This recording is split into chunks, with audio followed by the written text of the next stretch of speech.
Hello and a hearty welcome to all my students. This is Ajit Anthony, teacher at Mount Litra Z School, Jhansi. In this video, we are going to discuss chapter number 2, that is nutrition in animals. The very first topic that we are going to discuss today, that is amoeba. Amoeba is a microscopic unicellular organism, which means the whole body of amoeba is comprised up of a single cell. That's why it has been placed in a category that is called unicellular organism. Amoeba is usually present in a water and feed on microscopic organisms. Amoeba usually have holozoic mode of nutrition, which means they cannot prepare their own food and eat other organisms to obtain their nutrition. The movement shown by the amoeba to grab its food particle is known as pseudopodia, and the process of obtaining the food, that is known as phagocytosis. We can also define the process of phagocytosis as the process of engulfing the food particle. The food particle which enters into the body of amoeba is later broken into smaller pieces. That is, the process of digestion begins in that body of amoeba. Later on, that undigested food is expelled out of the amoeba after all the nutrients are being absorbed from that food particle. Another topic which we are going to discuss, that is ruminant organisms. Ruminant organisms are a special type of organism. They have a different digestive system as compared to other organisms.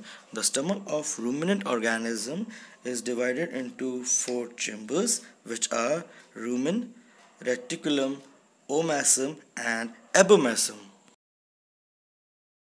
Ruminant organisms are also known as grass-eating animals. Example, cow, buffalo, etc. These organisms quickly swallow the grass and store it in a special or a separate part of a stomach called rumen, where the food gets partially digested. This partially digested food is known as curd.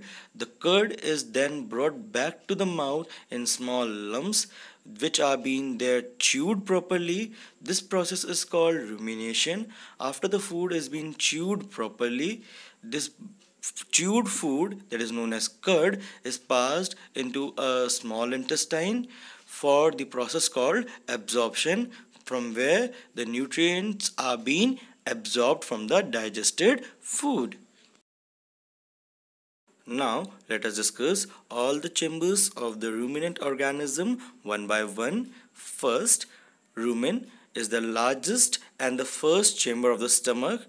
Reticulum is the second chamber of the stomach, whereas omasum is the third and the smallest chamber of the stomach, whereas the last, that is the abomasum, is the last chamber of the stomach of the ruminant organisms.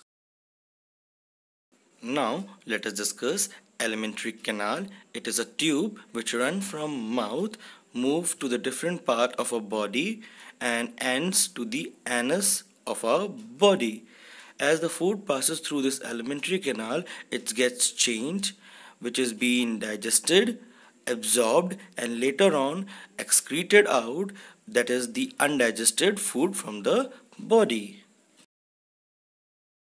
The alimentary canal of the human body includes mouth, pharynx, esophagus, stomach, small intestine, large intestine, rectum and the last, that is anus, from where the undigested food pass out. Hope you all have enjoyed this session. Thank you.